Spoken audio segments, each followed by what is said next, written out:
Hola, buenos días, Dios les bendiga. 11 de marzo de 2021. Damos gracias a Dios por este nuevo día que nos regala. Son las 7:12 de la mañana. Pido excusas por el retraso, unos minutos, aquí cuadrando algunas cosas.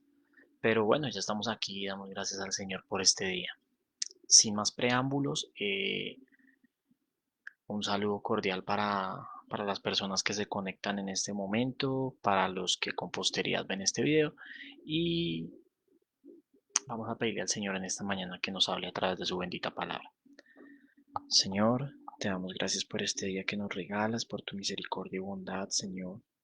Te pedimos, Dios, que esta palabra hable a nuestro corazón y nos ayude, Señor, a entender tus caminos, a entender tu verdad, Señor, que no sean las palabras de la persona que comparte en este espacio, sino que sea tu bendita palabra, Señor, la que sea transmitida a través de este medio.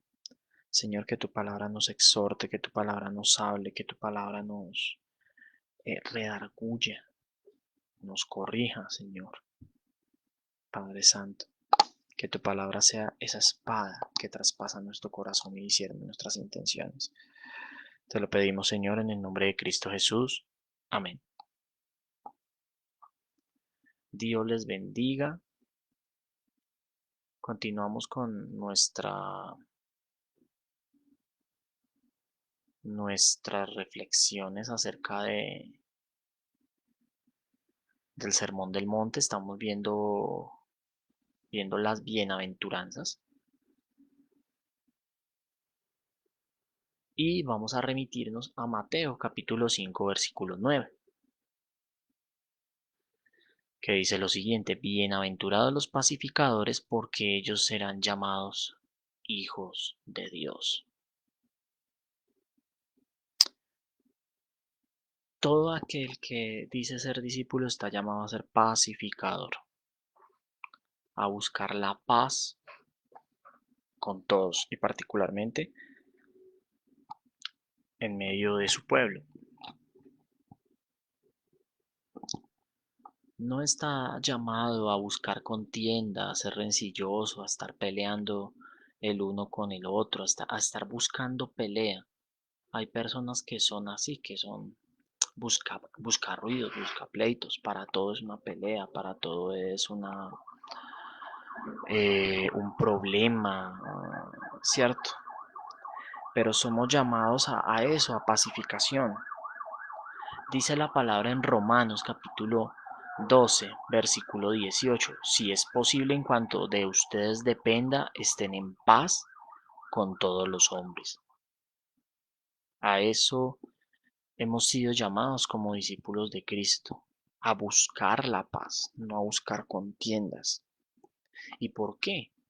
Cristo es nuestro mayor ejemplo. En Cristo se expresa el mayor ejemplo de paz. ¿Por qué? Porque Él mismo se ofreció como sacrificio para reconciliarnos con Dios, con quien estábamos en enemistad a causa de nuestro pecado. Dice la palabra de Dios en Efesios capítulo 2, versículo 14, porque Él mismo es nuestra paz, aquí hablando de Jesús, y de ambos pueblos hizo uno, aquí estaban judíos y gentiles, derribando la pared intermedia de separación, poniendo fin a la enemistad en su carne, la ley de los mandamientos expresados en sus ordenanzas, para crear en el mismo de los dos un nuevo hombre, estableciendo así la paz, y para reconciliar con Dios a los dos en un cuerpo por medio de la cruz, habiendo dado muerte en ella a la enemistad. Y vino y anunció paz a ustedes que estaban lejos y paz a los que estaban cerca, porque por medio de Cristo los unos y los otros tenemos nuestra entrada al Padre en un mismo espíritu. Nos reconcilió con Dios tanto a los que estaban cerca, a los judíos, como a los que estábamos lejos, a los gentiles. Y por la obra bendita de la cruz, ahora tenemos paz con Dios, porque Él dio muerte a la enemistad causada por el pecado. Él es nuestro mayor ejemplo de pacificación. Y nosotros debemos ofrecer esa misma pacificación. No, pero es que me cuesta perdonar, pero es que esa persona me ofendió, pero Sí es difícil, perdonar es difícil, hablándolo en nuestros términos carnales. Cuando nos sentimos ofendidos duele, cuando nos sentimos injuriados duele, pero el mandato del Señor es ese perdonar. ¿Cuánta injuria soportó el Señor? ¿Cuánto castigo soportó el Señor? Y Él perdonó. Dice la palabra que Él dijo, Padre, perdónalos porque no saben lo que hacen. Él les perdonó por lo que le estaban haciendo y Él sufrió muchísimo más de lo que usted y yo podemos haber sufrido por alguna circunstancia pequeña o grande que sea. El Señor aquí nos llama a que seamos intencionales en perdonar, intencionales en superar la ofensa, intencionales en también mostrarle al otro sus malas acciones, pero con amor, ¿sí? De tal manera que haya esa reconciliación, no una reconciliación barata, no una reconciliación falsa de papel, de hojarasca, donde, ay, sí, te perdono, pero te perdono, pero no te olvido, perdono, pero no olvido. Listo, listo, dejemos así, pero se la guardo en las cuentas. No, es dejar atrás y perdonar, que es una cuestión de decisión, no de sentir, porque perdonar es difícil. Pero como les digo, si el Señor lo hizo con nosotros, que permanentemente le ofendíamos, ¿cuánto más nosotros debemos hacerlo con otros? Perdonar, buscar el perdón, buscar la conciliación, no estar en enemistad. Por eso la palabra dice que no se ponga el sol sobre vuestro enojo. Eso quiere decir que si hay alguna clase de pelea, uno como discípulo de Cristo no debe permitir que eso se extienda en el tiempo, sino buscar que se solucione lo más pronto posible y pidiéndole al Espíritu Santo que sea Él quien haga entender los errores y las heridas se sanen. Que debo perdonar si me mintieron, que debo perdonar si me ofendieron, que debo perdonar si me han agraviado de manera muy grave, sí, tú debes perdonar.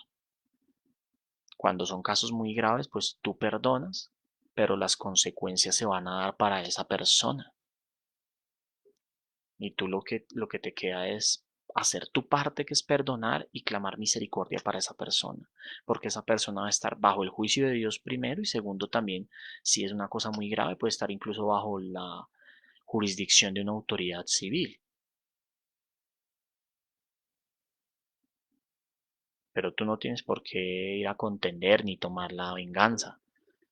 El pasaje que leímos de Romanos, después de decirle a los creyentes que estén en paz con todos, Pablo les dice en el versículo siguiente que no tomen la venganza por ellos mismos, sino que den lugar a la ira de Dios.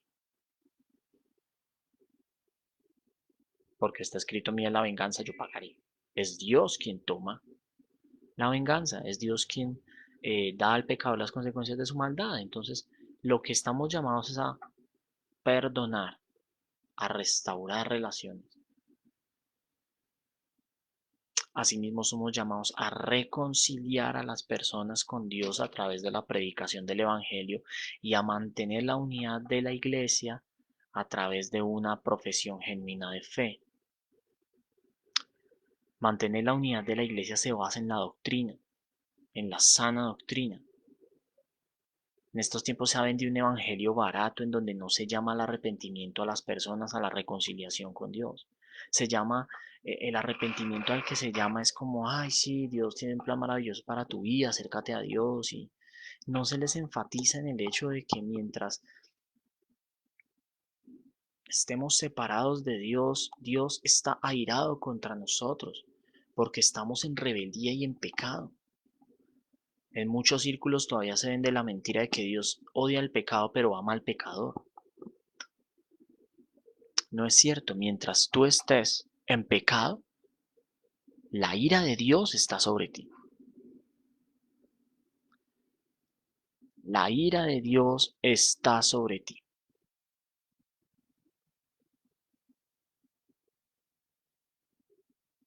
No se puede disociar al pecado de quien lo comete. Pero si tú eres movido a reconocer tus pecados, en ese momento Cristo se manifiesta a ti. Tú puedes ver claramente a Cristo. Puedes ver que Él murió por tus pecados y corres a Cristo y abrazas la cruz. Entonces, en tu vida se ve reflejado el proceso de pacificación, en donde esa enemistad que había con Dios termina. Porque Cristo entra como mediador. Y ese es el evangelio que hay que mostrar, la reconciliación que Dios ofrece por su amor a todos aquellos que están en enemistad con Él, que lo odian a Él y que están expuestos a la ira de Dios. ¿Mm?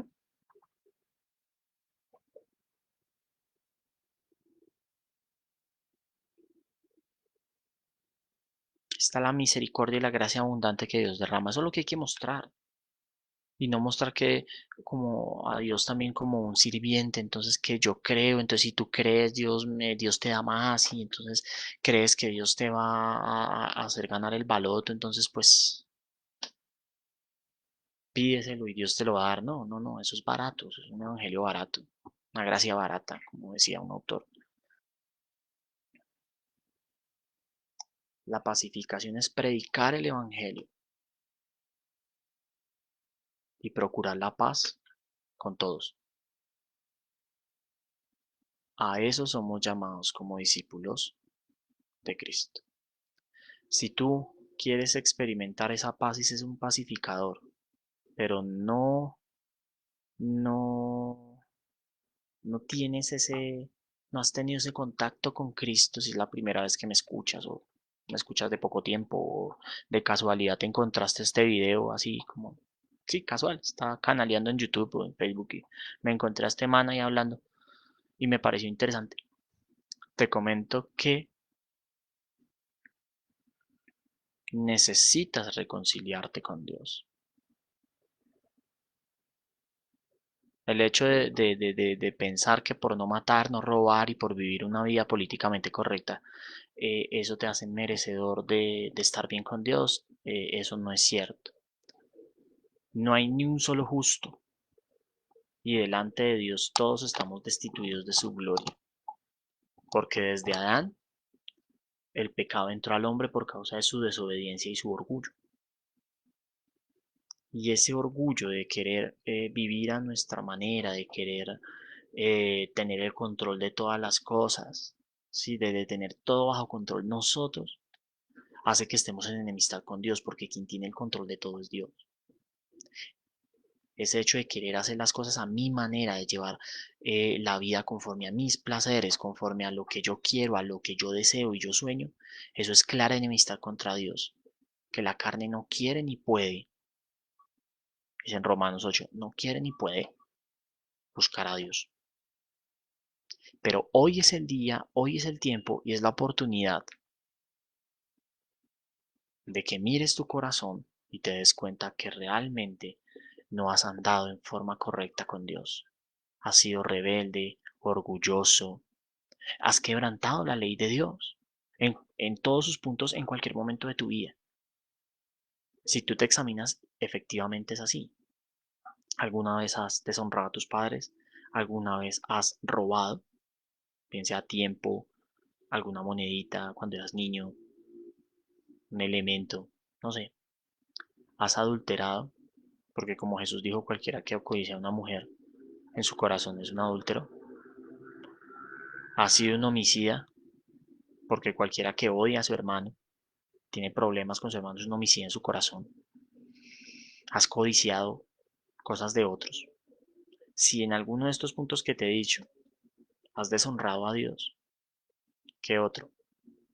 No has honrado su descanso, no tienes un tiempo para estar con Dios, sino dedicas el domingo a tu ocio, a tus cosas, a ir a jugar fútbol, a ver los partidos y Dios en un segundo plano. Eh, Tienes ídolos en tu corazón. No solamente los ídolos de yeso. Mucha gente ya no cree en eso. Tener un ídolo de yeso en la casa. Pero sí cuando pones cosas en el primer lugar antes que Dios, eso es idolatría. Si tú alguna vez en tu vida has incumplido una de estas cosas y no te has arrepentido, has incumplido la ley de Dios. Es como si te hubieras hecho merecedor del castigo de toda la ley.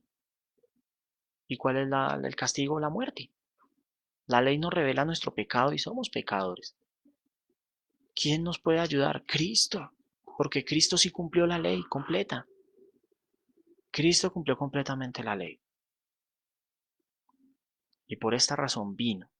Así como Adán la embarró en el Edén, Cristo vino a enmendar esa embarrada. A hacer lo que Adán no hizo en el Edén. A vivir perfectamente la ley. A vivir la vida que debíamos vivir nosotros y a morir la muerte que merecíamos por nuestro pecado. Y su acción sustitutiva generó redención, pagó por nuestra libertad. Ahí Cristo pagó para que pudiéramos volver a tener una relación con Dios. Si Cristo no hubiera venido, no tendríamos esperanza y seríamos solamente objeto de la ira de Dios, de su justa ira.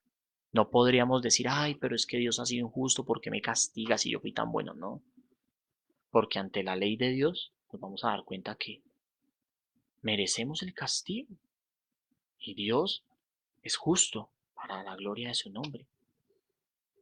Y los que van a ser castigados no va a ser por un Dios tirano, sino porque la ley está ahí y van a ser objeto de los juicios que trae el no obedecer esa ley. Eso es justicia. Si Dios no aplicara justicia, no sería justo. Si Dios no hiciera cumplir su ley, no sería justo, sería un Dios injusto. Y eso no es conforme a la naturaleza de Dios. Pero como Dios es justo, derramó su amor y su misericordia, su gracia a través de su Hijo Jesucristo, para que el castigo de la ley cayera sobre él. El castigo de nuestra maldad cayera sobre él. En ese momento de la cruz, Cristo cargó nuestro pecado y se hizo inmundo a los ojos de Dios para recibir toda la ira de Dios y poder ser ese sustituto perfecto. Propició ese sacrificio y su sangre derramada es la que compró nuestra libertad. Porque cuando creemos en esa hora bendita somos libres de la condenación. Somos libres de la esclavitud del pecado. No quiere decir que no vayamos a pecar más, porque estamos en un cuerpo físico corrupto con el cual permanentemente vamos a luchar y vamos a... Pero va a ser diferente porque ya nuestra visión del pecado ya es distinta. Ya no lo vemos como algo deleitoso, algo agradable o algo que no podemos impedir, sino podemos decidir y decir no porque Cristo me redimió y esto está mal y lo corto y lo quito. Y el Espíritu Santo me ayuda en eso porque nos es dado el Espíritu de Dios. Una vez creemos en Cristo, una vez somos unidos a Cristo, el Espíritu Santo nos es dado para que el Espíritu de Dios dirija nuestra vida.